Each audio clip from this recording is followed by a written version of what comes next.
Hello and welcome to the Rock Your Voice podcast. Vocal coaching tips that will transform your voice, interviews that will inspire, industry guidance, and so much more. Without further ado, let's get on with the show. Hello, I have a super quick one here for you. I just wanted to hop on and do a series of some kind of beginner stuff, foundational things that maybe you might be further along in your journey, but you haven't really reflected on this stuff in the past. So it's really, really important that you look at these foundational things just to really give you a strong base as an artist and give you that confidence whenever you're performing or singing, or whether it's a big stage, a small pub gig, whatever it is that you're doing. So I wanted to do a few simple tips to make sure that you are at the top of your game with some really basic stuff. So here we're going to talk about how to rock a mic. Now, this could be in studio, this could be on stage, this could be public speaking. I also want to talk about, because right now when I'm recording this, we're coming into June, it's wedding season. And I'm going to put a bit in the end here all about the poor people who are doing speeches and have no idea how to hold a mic, and they're working with, like, say, a DJ who doesn't really know how to do live stage sound either. So it's just a big recipe for a disaster. We've all seen it.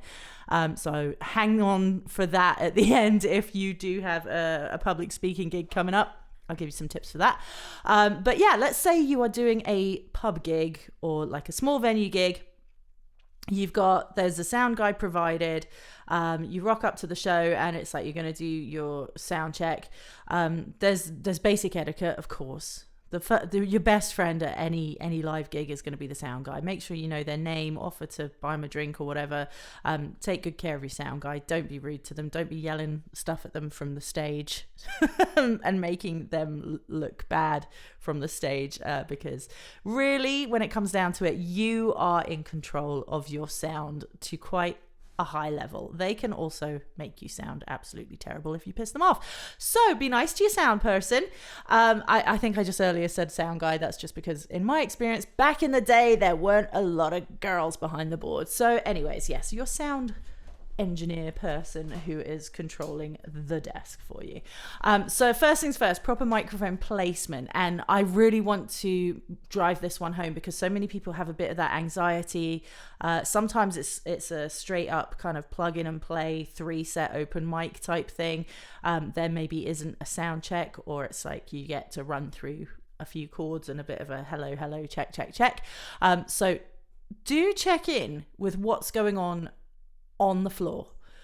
Like cables everywhere. Did the last act leave empty bottles and glasses all over the place for you to trip over? Like, make sure everything's comfortable. Check the height of your mic stand. Make sure everything is set up for you. So give yourself that success in your space from the minute you step on stage. Don't let the adrenaline and the nerves kick in and then suddenly you go to sing and the mic is 2 feet above your head. So yeah, check in on all of that. Make sure your space feels really good for you to settle in for your performance. Then, of course, you want to start thinking about the distance and the angle of your mic. Usually you'll be using an SM58. Again, another thing I highly recommend, just bring your own. When you're stepping up at a jam or whatever and it's a shared mic, it's just pretty gross. So invest in an SM58 for yourself to take to these gigs and stuff. Make sure that you, of course, check in with the sound guy before you're unplugging stuff and plugging stuff in, firstly because you don't want big pops and stuff to come across in the sound system, but also just politeness. Hey, I'm going to be using my own mic, just so you know. But yeah, you don't want to be unplugging stuff when the sound is all up and running, and then you make horrible noises that really annoy the audience.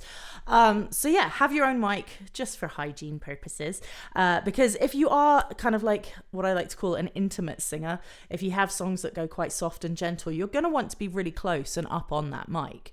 So be aware that, like, you want to be able to get close to something that you don't necessarily want 300 other randos having been very close and up on. So yeah, make sure you do that. And then, of course, you're going to be really thinking about kind of, if you're getting louder, you're going to be able to balance the sound on your end.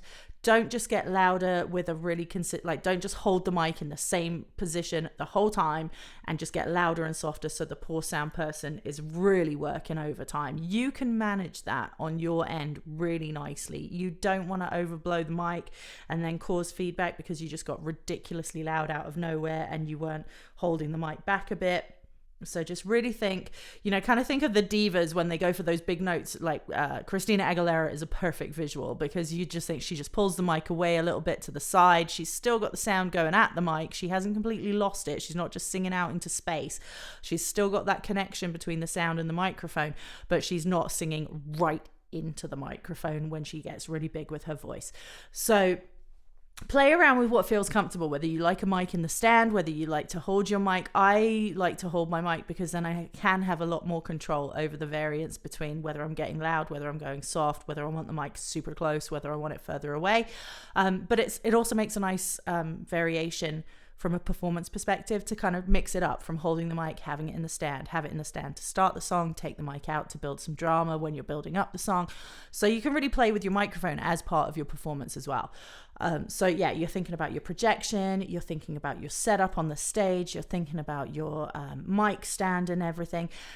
And this is kind of a basic kind of foundational episode, but things like mic stands, play around with them. Make sure you know how to adjust one, because if you're nervous getting on stage and then you don't even know how to adjust a mic stand and everyone's looking at you noodling around with this very basic piece of equipment, you're going to start feeling a bit silly.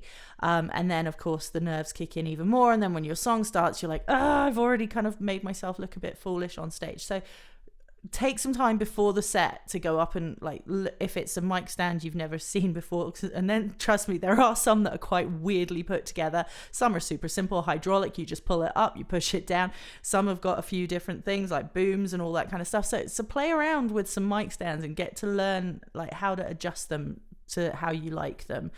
Just get confident with that. These are things that I kind of took for granted, because going to music school, it was like every day you go set up with the band, you set up your stuff, you set up your gear.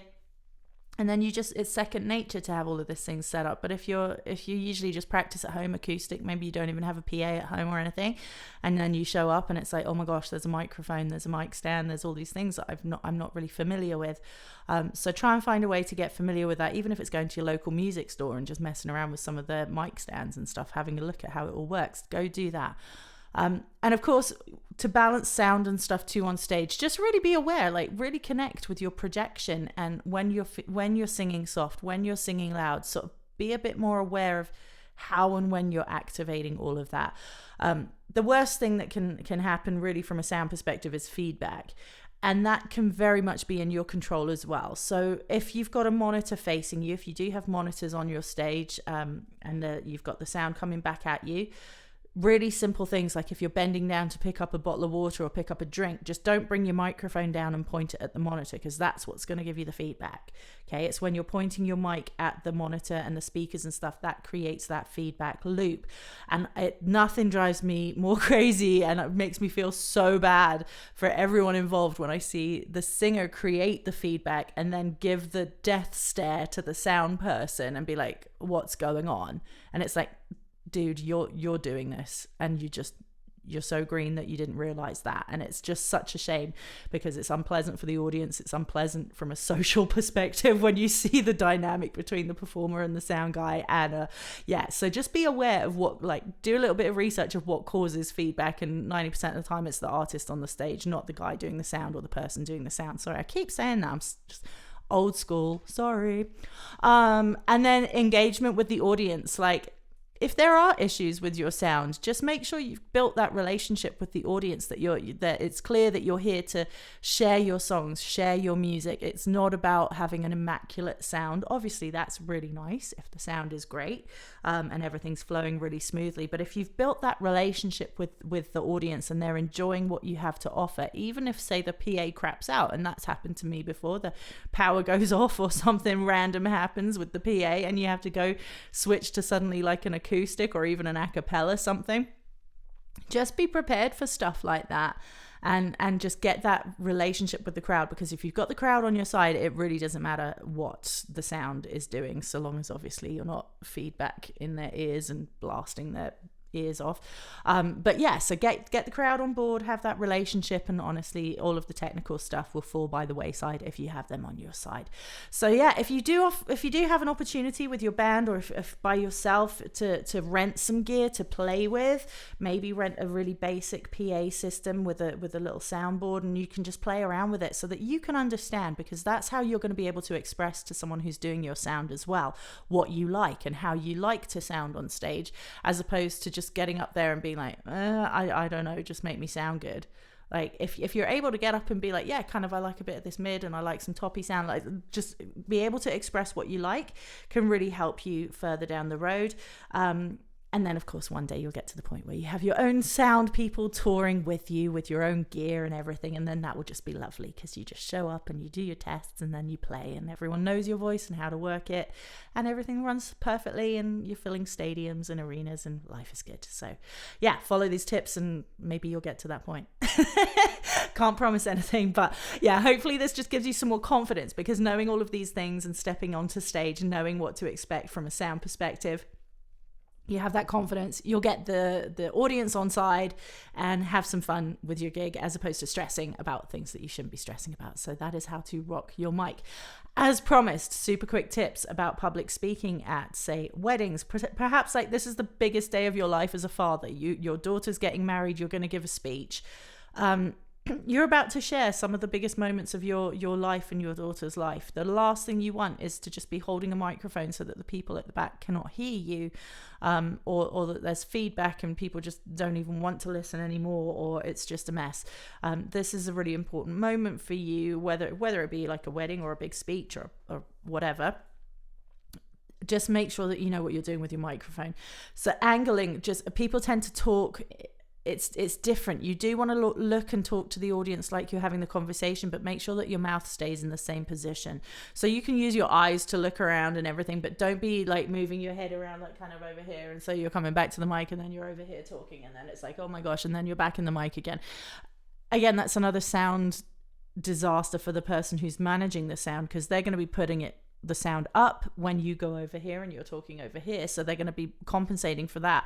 Then you come back to the mic and then suddenly you're really loud, and then there's going to be feedback, and it's just, so really think about centering your mouth to the microphone. If the mic is in a stand, just make sure it's aligned. It's going to feel uncomfortable and weird if you're not used to using a microphone, but make sure it's pointing like right at your mouth. You don't want it 4 feet away, because that's also going to create feedback, because we're going to have to jack up the sound really loud to pick up your voice. And then when something else gets louder by the mic, the feedback's going to happen. So just make sure you're kind of uncomfortably close to the microphone, and that you stay in that position and you can communicate properly. Okay. And yeah, again, don't put the microphone right near the speakers, because that's going to cause a feedback loop as well. And get the crowd on side. And like even say like, I'm not used to using a microphone. I'm going to do my very best. If you can't hear me, please speak up at the back. Don't just suddenly like launch into the most beautiful emotional speech about your wonderful parenthood journey, and then have no one hear it. Just make sure it's just say, hey, can everyone at the back hear me? Hold your mic really nice and close, get the audience on side, and then off you go. Have fun, share your story, and make sure people know that they can let you know if they cannot hear you.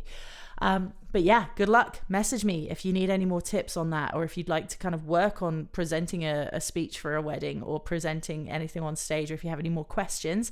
It's emma@rocketvocalstudios.com. As always, you can follow me on social media at Rocket Vocal Studios, and that's ROCKIT Vocal Studios, and let me know how you get on. And good luck if you are heading out to like your first open mics or your first jams, or getting on stage for the first time can be really intimidating, really scary. And hopefully these tips kind of just help you kind of chill it all out and eliminate a bit of the unknown. So good luck, go have fun, get the audience on side, and you'll have no problems. Have a good one.